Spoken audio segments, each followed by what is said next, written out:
Bismillahirrahmanirrahim. Assalamualaikum warahmatullahi wabarakatuh. Alhamdulillahirabbil alamin. Assalatu wassalamu ala sayyidina Muhammadin wa ala alihi wa ashabi ajmain. Subhanaka la ilma lana illa ma 'allamtana innaka antal alimul hakim. Para pendengar sekalian, bahwa pada sesi kali ini melanjutkan sesi yang lalu, materi tentang hukum dagang. Sesi yang lalu tentang para subjek dalam lalu lintas perusahaan. Pada sesi kali ini saya akan menjelaskan tentang bentuk-bentuk organisasi perusahaan. Paling tidak ada 5 sub materi yang akan saya jelaskan, yaitu mengenai dasar hukum, kemudian struktur organisasi perusahaan, tugas dan fungsi organisasi perusahaan, tata cara pendirian, dan yang kelima yaitu kelebihan dan kekurangan masing-masing bentuk perusahaan. Pendengar sekalian, bahwa mengingat materi atau sesi sebelumnya tentang subjek hukum dalam lalu lintas perusahaan, dibahas mengenai apa itu subjek hukum. Kaitan dengan sesi kali ini tentang bentuk-bentuk organisasi perusahaan, bahwa dalam sesi kali ini keterbatasan waktu, saya akan menjelaskan hanya 3 saja, yaitu perseroan terbatas, CV, dan FA. Perlu diketahui bahwa ketika membahas mengenai subjek hukum, satu di antara subjek hukum yaitu badan hukum. Badan hukum ada yang publik dan ada yang privat. Kita tidak membahas mengenai badan hukum yang berbentuk kelembagaan atau instansi, tetapi badan hukum yang melakukan kegiatan usaha. Ini pun dibatasi, yaitu badan hukum yang melakukan kegiatan usaha yang privat saja, yaitu perseroan terbatas, kemudian perseroan komanditer, dan perseroan firma. Nanti juga ada badan hukum publik yang melakukan kegiatan usaha yang bentuknya perseroan terbatas atau PT. Anda pernah dengar badan hukum publik yang melakukan kegiatan usaha seperti PT KAI, Perseroan Terbatas Kereta Api Indonesia. Dulu sebelum menjadi perseroan, namanya adalah Perum KA, Perusahaan Umum Kereta Api. Sebelum Perum KA, namanya adalah PJKA, Perusahaan Jawatan Kereta Api. Perusahaan jawatan dan perusahaan umum, perusahaan jawatan sudah tidak ada lagi. Sedangkan perusahaan umum masih ada, dan yang terakhir adalah perseroan terbatas. Ini masih ada pada badan hukum publik yang sekarang sudah menjadi badan usaha milik negara.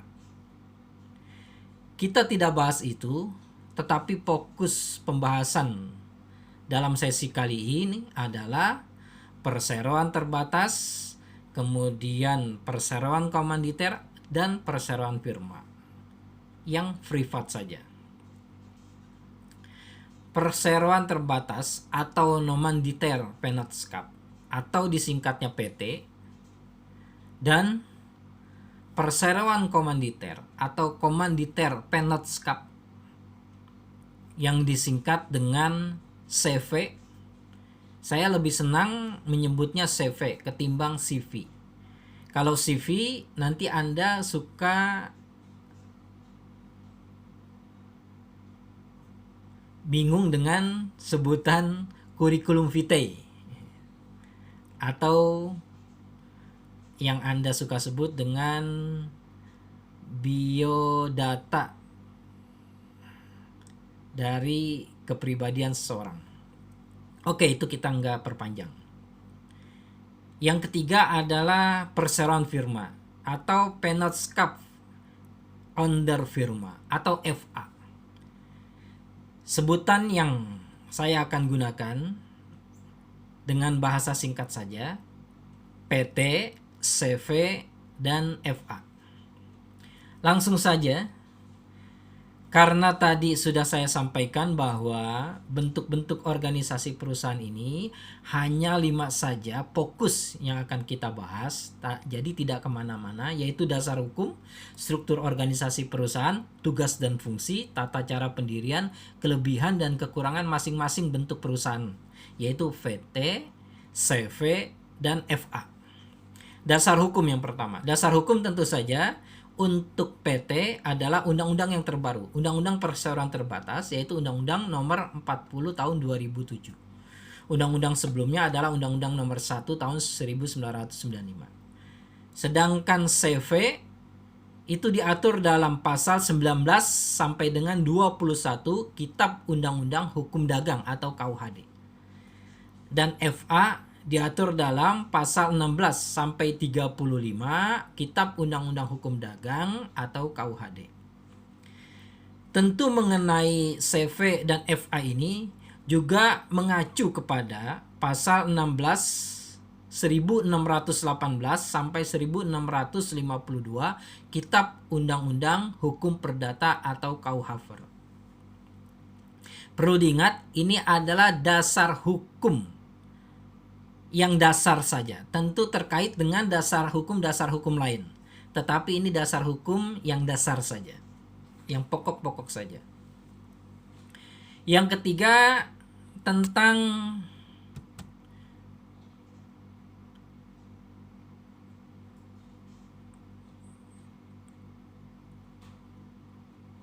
penjelasan mengenai apa itu CV, apa itu FA, apa itu PT. Perlu Anda ketahui bahwa saya tidak lagi membahas apa itu perusahaan. Tidak lagi membahas. Tetapi kalau diperlukan untuk mereview, maka yang namanya perusahaan tentu paling tidak ada 4 ciri ya. Yang pertama cirinya pasti dia badan usaha.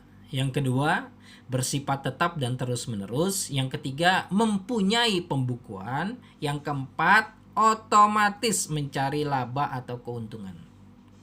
Ini bisa kita lihat pada Undang-Undang Wajib Daftar Perusahaan Undang-Undang Nomor 3 Tahun 1982. Sedangkan pengertian perusahaan itu sendiri tentu ada di Undang-Undang Perseroan Terbatas dan undang-undang lainnya, nanti Anda bisa cari lagi. Tetapi ciri utamanya adalah yang tadi saya sebutkan, ada 4. Langsung saja kembali kepada apa itu CV atau Commandeiter Vennootschap.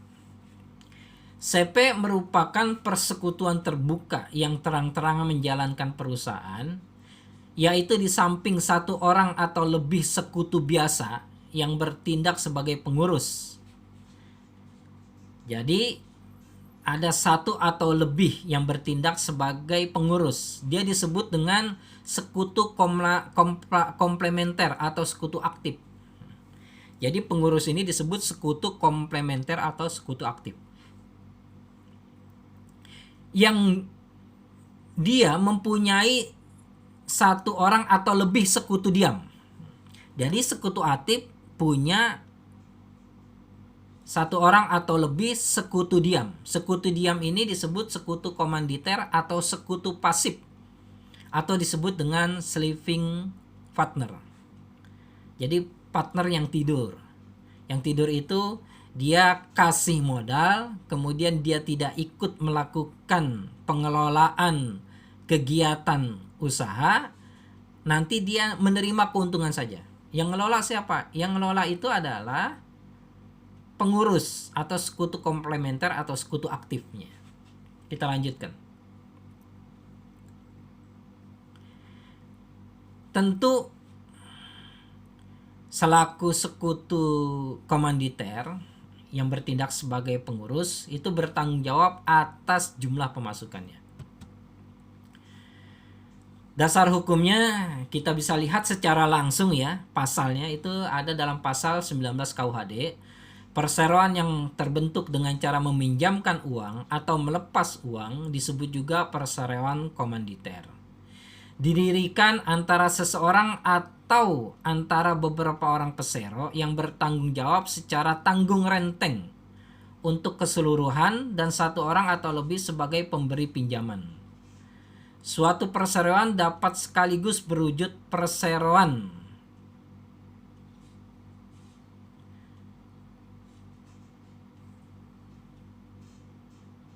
firma terhadap pesero-pesero firma di dalamnya dan perseroan komanditer terhadap pemberi pinjaman uang.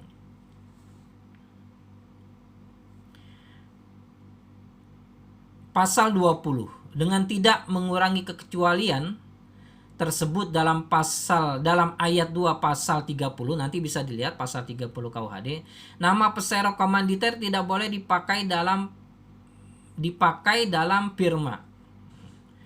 Pesero ini tidak boleh melakukan tindakan pengurusan atau bekerja dalam perusahaan perseroan tersebut walau berdasarkan pemberian kuasa sekalipun. Ia tidak ikut memikul kerugian lebih daripada jumlah uang yang dimasukkannya tanpa diwajibkan untuk mengembalikan keuntungan yang telah dinikmatinya. Ini maksudnya untuk sekutu komplementer ya, untuk sleeping partner atau sekutu pasif. Dia itu bertanggung jawab tidak lebih daripada modal yang dia masukkan dalam CV. Ingat, kenapa pasal 19 dan 20 ini menyebut-nyebut juga firma? Karena memang firma itu kan diatur pada pasal 16 sampai 35. Jadi khusus di pasal 19 sampai 21 tentang CV ini tentu saja menyebut-nyebut firma. Nggak usah bingung. Kita lanjutkan tata cara pendirian. Karena CV ini pasal diatur di dalam pasal firma atau FA, yaitu pasal 16 sampai 35 untuk CV khusus di pasal 19 21 itu kan ada di dalamnya kan, di dalam pasal 16 sampai 35. Makanya tata cara pendirian itu dianalogikan seperti pendirian firma. Jadi pendirian CV itu dianalogikan seperti pendirian FA atau firma. Pertama, yang namanya CV itu dia punya akta notaris. Akta notaris ini terkait dengan anggaran dasar, anggaran rumah tangga. Kemudian keterangan domisili. Tentu dia mendirikan kegiatan usaha di mana, maka ada keterangan domisilinya atau surat izin tempat usaha. Dalam kesempatan kali ini saya tidak bisa memberikan foto atau men-share foto tentang situ, tapi bisa Anda cari sendiri. Bisa googling. Yang ketiga, didaftarkan di Kepaniteraan Pengadilan Negeri. Yang keempat, diumumkan dalam berita negara melalui percetakan negara di Jakarta. Kemudian yang kelima, membuat TDP. TDP itu tanda daftar perusahaan. Karena dia melakukan kegiatan usaha, maka buat TDP. Pada apa? Pada Kementerian Perindustrian atau Kementerian Perdagangan. Udah dipisah ya. Dulu itu Kementerian Perindustrian dan Perdagangan jadi satu, kalau sekarang sudah dipisah. Dan membuat surat izin usaha perdagangan atau surat izin industri. Tergantung dia masuk perdagangan atau masuk industri. Mengenai pemisahan antara perdagangan, usaha perdagangan dan industri ini nanti Anda bisa cari, bisa googling, dicari yang masuk ke perdagangan mana, yang masuk ke industri mana. Karena nanti keluar izinnya pun akan beda. Yang satu SIUP nama, yang satu SII. Yang keenam ada NPWP, nomor pokok wajib pajak. Ingat ya, di beberapa makalah yang saudara buat itu ada pajak, makanya ada NPWP. Dan di beberapa makalah yang Anda buat itu ada usaha dagang, usaha perseorangan. Tetapi di sini Bapak atau saya tidak menjelaskan. Untuk usaha dagang ini dia tidak ada pajaknya. Tidak ada pajak perusahaan, tapi dia nanti ada retribusi dan ada hitungan-hitungan lainnya. Oke, tidak kita bahas itu ya. Yang ketujuh adalah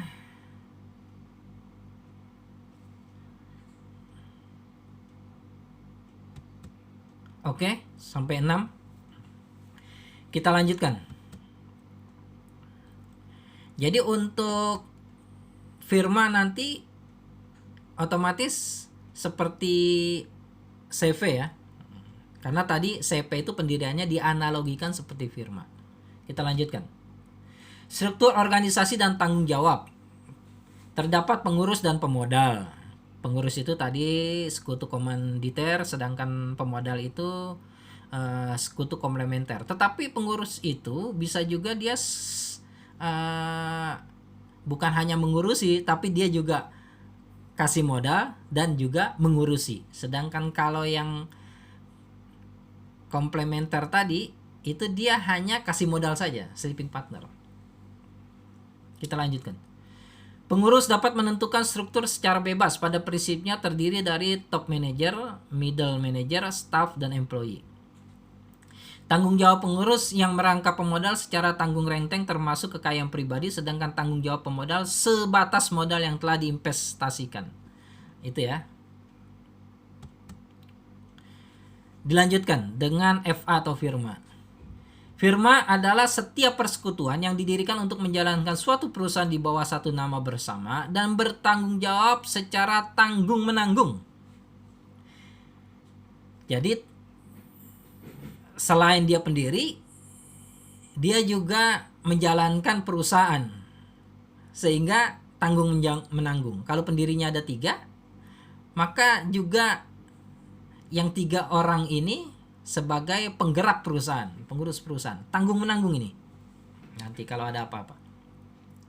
Dasar hukumnya adalah pasal 16 sampai 35 Kitab Undang-Undang Hukum Dagang. Tata cara pendirian tadi udah disampaikan di CV itu.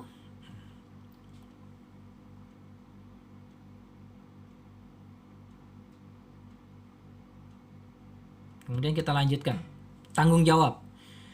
Tanggung jawab. Setiap sekutu FA dapat melakukan perikatan atau hubungan hukum dengan pihak ketiga untuk dan atas nama perseroan tanpa perlu adanya surat kuasa khusus dari sekutu lainnya. Jadi setiap pendiri, kemudian dia jadi pengurus, juga semuanya pemodal, itu siapa saja bisa bertindak. Misalkan ada 3 orang, A, B, C. A bisa bertindak, B bisa bertindak, C bisa bertindak tanpa perlu surat kuasa khusus. Kemudian tanggung jawab yang kedua yaitu tanggung jawab sekutu dan sekutu lainnya saling mengikat secara hukum atau disebut dengan tanggung jawab solider. Tanggung jawab yang ketiga, harta kekayaan yang dapat digugat tidak terbatas hanya pada harta kekayaan perusahaan FA, tetapi meliputi juga harta kekayaan pribadi masing-masing pengusaha tersebut, baik di rumah maupun di tempat lainnya. Ini penting ya. Jadi kalau ada kerugian, yang kerugian itu ternyata di total lebih besar dari aset perusahaan, maka aset pribadi ketiga pendiri tersebut sekaligus sebagai penggerak kegiatan usaha dari FA itu bisa ikut menjadi atau bisa dipertanggungjawabkan, digugat. Gitu ya. Kemudian yang terakhir yaitu PT atau perseroan terbatas. PT ialah badan hukum yang didirikan berdasarkan perjanjian melakukan kegiatan usaha dengan modal dasar yang seluruhnya terbagi dalam saham, shares atau stocks, dan memenuhi persyaratan yang ditetapkan dalam Undang-Undang 40 2007 serta peraturan pelaksanaannya. Nanti bisa Anda lihat ya peraturan pelaksanaannya dari Undang-Undang 40 2007, Undang-Undang sebelumnya 195. Jadi yang membedakan ini kalau modal dalam PT itu bentuknya saham-saham. Kalau CV dan FA itu tidak dalam bentuk saham-saham, tetapi bisa barang-barang atau uang. Tetapi Bapak dapat keterangan bahwa CV dalam perkembangan terakhir modalnya juga sudah dalam bentuk saham. Nanti bisa Anda cari. Sebagai badan hukum yang sebenarnya, jadi PT ini badan hukum yang sebenarnya. Ingat ya, CV, FA juga badan hukum. Kan ketika bicara subjek hukum ada dua, ada badan pribadi, natural person, dengan badan hukum reh person. Dia juga badan hukum, tapi PT ini badan hukum yang sebenarnya. Sehingga kalau bahasa saya itu menggunakan PT dengan sebutan berbadan hukum ditambah supaya nggak bingung. Jadi berbadan hukum. PT itu adalah badan hukum yang sebenarnya atau berbadan hukum tambah ber ya. Karena sama-sama badan hukum juga, CV, FA juga badan hukum. Sebagai badan hukum yang sebenarnya, dalam PT harus ada pemisahan antara harta kekayaan pribadi dengan harta kekayaan perusahaan. Jadi harus ada pemisahan. Tapi ingat, nanti ada doktrinnya. Doktrin dalam PT itu ada versing corporate veil. Jadi versing corporate veil. Ini doktrin yang mengatakan kalau misalkan seorang direksi dia melakukan suatu perbuatan hukum, itu merugikan perusahaan dan perbuatan hukum itu dilakukan untuk kepentingan pribadi, ini harta kekayaan pribadinya dapat diminta pertanggungjawaban. Nah, itu nanti Anda baca lagi tentang doktrin itu. Tidak dibahas di sini. Tapi ingat bahwa dapat digugat itu harus ada putusan pidana terlebih dahulu bahwa pengurus dari PT tersebut dia melakukan satu perbuatan yang melanggar hukum. Oke, kita tidak bahas. Kita lanjutkan. PT itu terdiri dari PT tertutup dan PT terbuka atau TBK. Organ untuk PT ini secara garis besar dia terdiri dari 3, ada RUPS, Rapat Umum Pemegang Saham, kemudian direksi, kalau banyak dewan direksi, dan komisaris, kalau banyak dewan komisaris. Termasuk direktur juga, kalau sedikit ya direktur saja, tapi kadang kalau banyak itu ada presdir atau ada direktur utama dan seterusnya. Tergantung kebutuhan dari PT tersebut. Tugas dan tanggung jawab. RUPS. RUPS, Rapat Umum Pemegang Saham, merupakan para pemegang saham yang menjadi satu kesatuan, baik pemilik mayoritas dan minoritas. Jadi nanti ada saham mayoritas, ada saham minoritas. Nanti Anda bisa gali lagi hak dan kewajiban pemegang saham mayoritas dan minoritas. Mungkin dibicara tentang saham nanti ya, kalau nanti dibahas. Menentukan keputusan-keputusan penting dalam perusahaan, RUPS nih, masih RUPS. Mengangkat dan memberhentikan direksi dan komisaris. Yang keempat, merubah anggaran dasar atau anggaran rumah tangga, kecuali hal-hal tertentu harus dengan persetujuan Menteri Kehakiman dan HAM, seperti merubah nama perseroan, merubah dari PT tertutup menjadi PT terbuka. Ini harus ada persetujuan dari Menteri Kehakiman, Hukum dan HAM, harus ada. Dari PT A menjadi PT B, dari PT A tertutup menjadi PT A terbuka. Ini harus ada persetujuan Menteri Kehakiman, Hukum dan HAM. Kemenhuk HAM, Kementerian Hukum dan Hak Asasi Manusia. Direksi. Untuk organ yang kedua yaitu direksi, mengurus PT perseroan terbesar sehari-hari untuk kepentingan dan tujuan perseroan serta mewakili perseroan baik di dalam maupun di luar pengadilan. Ya, jadi direksi ya. Nanti direksi ini seperti kemarin, kalau dia tidak ingin ke pengadilan, dia bisa menugaskan apakah legal corporate atau pengacara di luar, tentu dengan surat kuasa. Surat kuasa kemarin sudah diingatkan untuk menyebutkan ada upah dan berapa upahnya. Komisaris, organ yang ketiga yaitu komisaris. Komisaris itu dia punya tugas mengawasi kebijaksanaan direksi dalam menjalankan perseroan serta memberi nasihat kepada direksi. Ingat ya, komisaris ini berat ya. Bertanggung jawab kepada RUPS. Tata cara pendirian. Tata cara pendirian akan saya sampaikan lagi. Pertama, otomatis harus punya anggaran dasar, anggaran rumah tangga sebagai akta pendirian badan usaha. Penandatanganannya melalui notaris. Membuat situ, surat izin tempat usaha melalui Pemda setempat, pemerintah daerah setempat.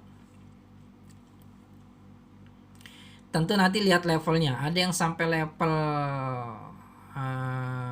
kabupaten atau kota madya, ada yang sampai level provinsi, ada yang sampai level atas, pusat. Membuat SIUP, surat izin usaha perdagangan, dan TDP, tanda daftar perusahaan di Kementerian Perindustrian atau Kementerian Perdagangan. Membuat NPWP, nomor pokok wajib pajak di Dirjen Pajak. Membuat HO. HO itu izin gangguan. Tentu kalau menyangkut perusahaan itu kan pasti berisik atau ramai ya, itu harus ada izin gangguan. Atau HO, hinder ordonansi. Jadi ordonansi yang masih dipakai warisan Belanda ini izin gangguan ya. Kemudian AMDAL, analisis mengenai dampak lingkungan pada Kementerian Lingkungan Hidup. Otomatis kan dia bisa, boleh jadi ada pencemaran atau apapun namanya terkait dengan limbah dari perusahaannya. Tentu dia harus ada analisis mengenai dampak lingkungan. Didaftarkan pada Kepanitraan Pengadilan Negeri setempat, disahkan oleh Menteri Kehakiman, Hukum dan HAM, diumumkan dalam berita negara atau tambahan berita negara di Percetakan Negara Jakarta.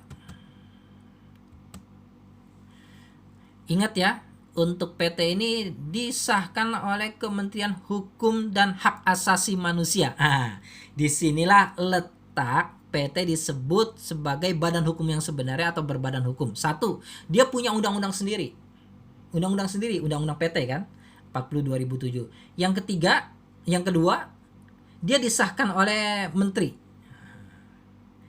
Yang ketiga, ada pemisahan yang jelas antara harta kekayaan, harta pribadi dengan modal. Modal yang dia akan setorkan ke PT. Itu 3 jadi ya.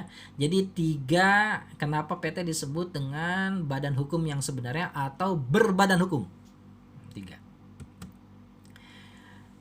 Ada catatan penting terakhir, yaitu Anda bisa baca lagi, gali lagi tentang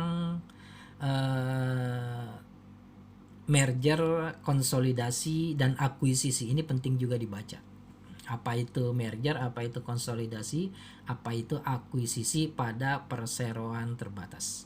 Saya kira sampai di sini saja untuk dasar-dasar ya, ingat ya, ini dasar-dasar mengenai bentuk-bentuk organisasi perusahaan yang saya pilih hanya 3 saja, perseroan terbatas, CV, dan FA atau firma. Billahi taufiq wal hidayah. Wassalamualaikum warahmatullahi wabarakatuh.